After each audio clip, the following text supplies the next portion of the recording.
ভারতের ভূপ্রকৃতি, সেই ভারতের ভূপ্রকৃতিতে বিগত বছরে যে সমস্ত WBCS এবং PSCর যে প্রশ্নগুলো এসেছিল সেগুলো আলোচনা করা যাক। প্রথমেই ভারতের সবচেয়ে বড় গ্লেসিয়ার কোনটা, অর্থাৎ সবচেয়ে বড় হিমবাহ কোনটা? ভারতের সবচেয়ে বড় হিমবাহ হচ্ছে সিয়াচেন গ্লেসিয়ার। সিয়াচেন হিমবাহ হচ্ছে ভারতের সবচেয়ে বড় হিমবাহ এবং সিয়াচেন হিমবাহ হচ্ছে প্রায় 76 কিলোমিটার লম্বা, কারাকোরাম পর্বত শ্রেণীর ওপর অবস্থিত। মানে হিমালয় যে পর্বতমালা তারই অন্তর্গত একটা শ্রেণী হচ্ছে কারাকোরাম রেঞ্জ। সেই কারাকোরাম রেঞ্জে অবস্থিত সিয়াচেন গ্লেসিয়ার। সিয়াচেন গ্লেসিয়ার হচ্ছে ভারতের বা সারা বিশ্বের মধ্যে সবচেয়ে উঁচু বা বিশ্বের সবচেয়ে উচ্চতম যুদ্ধক্ষেত্র। একদিকে রয়েছে ভারত, একদিকে রয়েছে পাকিস্তান এবং অন্যদিকে চীন। এবং এখানে সারা বছরই একটা মিলিটারি কনফ্লিক্ট লেগে থাকে। 1984 সালে এই সিয়াচেন দখলের জন্য, পাকিস্তানের কাছ থেকে ছিনিয়ে নেওয়ার জন্য ইন্ডিয়ান এয়ারফোর্স বা ভারতের মিলিটারি বাহিনী অপারেশন মেঘদূত শুরু করেছিল। অপারেশন মেঘদূত 1984 সালে শুরু হয়েছিল এই সিয়াচেন গ্লেসিয়ারের ওপরেই আর কি। এছাড়া ভারতের কিছু সিয়াচেন হচ্ছে second largest non polar glacier in the world.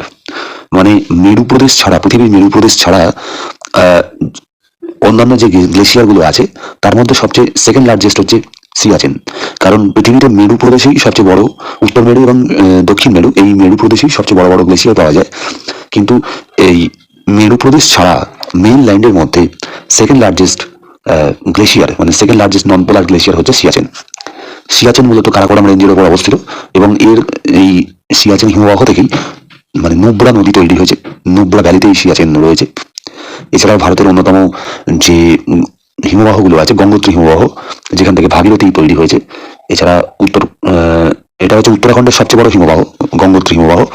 এছাড়া পিন্ডারি গ্লেসিয়ার রয়েছে কুমাউন অঞ্চলে, উত্তরাখণ্ডের পিন্ডারি গ্লেসিয়ার রয়েছে। হিমাচল প্রদেশের বারা সিগড়ি গ্লেসিয়ার বা বড় সিগড়ি গ্লেসিয়ার, যেখানে এটা হিমাচল প্রদেশে রয়েছে। চন্দ্রতাল নদী, যেটা চন্দ্রভাগা নদী আর কি সৃষ্টি হয়েছে, সেই চন্দ্রতাল লেক থেকে চন্দ্রভাগা নদী তৈরি হয়েছে। এই বারা সিগড়ি গ্লেসিয়ার থেকে কিন্তু এই চন্দ্র নদী তৈরি হয়েছে, যেটা চন্দ্রভাগা যেটা নদী বলা হয়, যেটা ইন্দাস রিভার সিস্টেমের একটা অন্যতম উপনদী আর কি।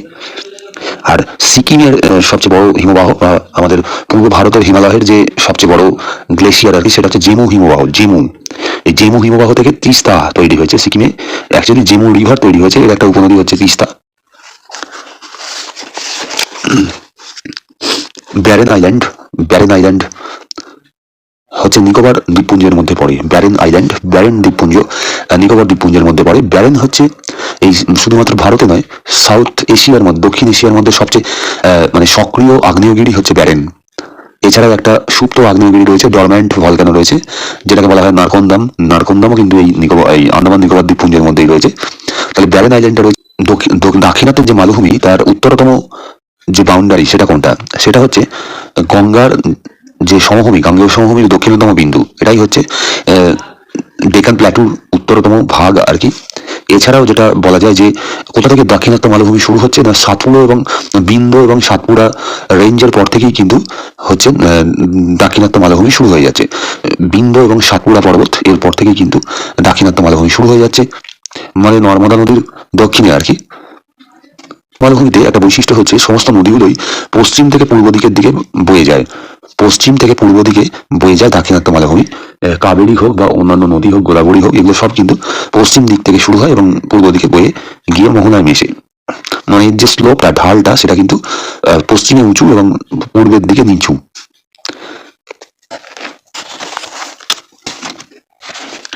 লাক্ষাদ্বীপ আইল্যান্ড, এটা হচ্ছে একটা কোরাল আইল্যান্ড। এটা হচ্ছে কোরাল আইল্যান্ড। কাভারাত্তি হচ্ছে এই লাক্ষাদ্বীপের ক্যাপিটাল, মানে রাজধানী হচ্ছে কাভারাত্তি হচ্ছে কোরাল আইল্যান্ড একটা। আচ্ছা, লক্ষদ্বীপ কোন সাগরে অবস্থিত? আরব সাগরে অবস্থিত। আর আন্দামান নিকোবর হচ্ছে ভারত মহাসাগরে অবস্থিত। 36টা আইল্যান্ড রয়েছে লক্ষদ্বীপে। লক্ষদ্বীপের থেকে কিন্তু আন্দামান নিকোবর অনেক বড় একটা জায়গা। আচ্ছা, ভারতের সবচেয়ে পুরনো পাহাড় হচ্ছে আরাবল্লী। এটা কোথায় রয়েছে? মূলত রাজস্থান, আগ্রা থেকে শুরু হয়েছে, হয়ে মোটামুটি ভাবে দিল্লির দিকেও গেছে, রাজস্থান আগ্রার দিকেও গেছে এবং আপনি গুজরাট পর্যন্ত গেছে। এই গুজরাট রাজস্থান, হরিয়ানা দিক হয়ে, দিল্লি হয়ে রাজস্থানের দিকে গেছে এই আরাবল্লী মাউন্টেন। এটা হচ্ছে ভারতের সবচেয়ে পুরনো মাউন্টেন, ভারতের সবচেয়ে পুরনো ফোল্ড মাউন্টেন, যেটা ভঙ্গিল পর্বত রয়েছে। ভঙ্গিল পর্বত, সবচেয়ে পুরনো ভঙ্গিল পর্বত হচ্ছে আরাবল্লী। আরাবল্লী অ্যাকচুয়ালি একটা ক্ষয়জাত পর্বত। হিমালয় কিন্তু সবচেয়ে নবীন ভঙ্গিল পর্বত। হিমালয় হচ্ছে সবচেয়ে নবীন ভঙ্গিল পর্বত। আরাবল্লী হচ্ছে সবচেয়ে পুরনো ভঙ্গিল পর্বত। এবং আরাবল্লী কিন্তু কি করে না, রাজস্থানের যে মরুভূমি, সেটাকে একটা ন্যাচারাল বেরিয়ার তৈরি করেছে উত্তরপ্রদেশের গাঙ্গেয় সমভূমি অঞ্চলের মধ্যে।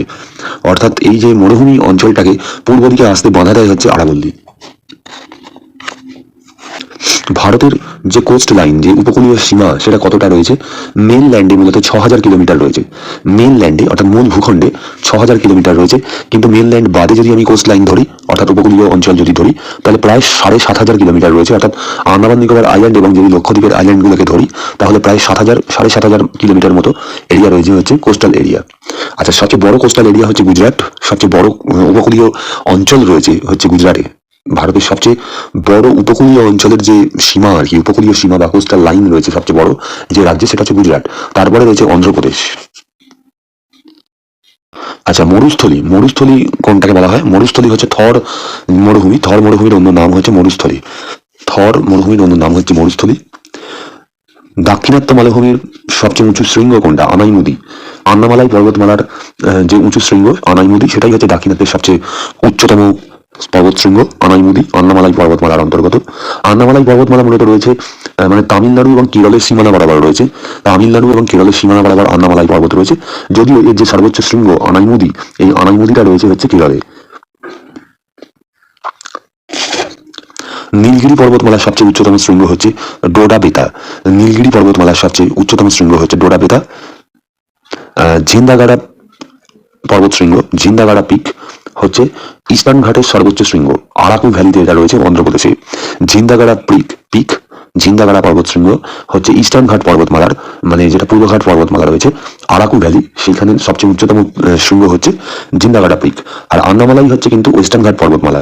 আন্নামালাই হচ্ছে ওয়েস্টার্ন ঘাট পর্বতমালা। আনাইমুদি ওয়েস্টার্ন ঘাট, অবশ্যই ইস্টার্ন ঘাটের থেকে অনেক উঁচু। করমন্ডল হিলস অর্থাৎ যেটা ইলাইচি পাহাড়, সেটা হচ্ছে southern most mountain range in India. Cardamom hills, এটা হচ্ছে southern most mountain range in India. অর্থাৎ একদম দক্ষিণতম পর্বতমালা কোনটা রয়েছে না, কার্ডামম হিলস বা ইলাইচি পাহাড়। এটা কোথায় রয়েছে? কেরলে রয়েছে। এটা হচ্ছে কেরলে রয়েছে। সাউদার্ন মোস্ট পর্বতশৃঙ্গ, মানে একদম দক্ষিণতম পর্বতশৃঙ্গ। ভারতের সবচেয়ে দক্ষিণতম পর্বতশৃঙ্গ হচ্ছে কার্ডামম হিলস বা ইলাইচি পাহাড়। প্রচুর এলাচ পাওয়া যায়, সেই জন্য এর নাম কার্ডামম হিলস বা ইলাচি পাহাড়।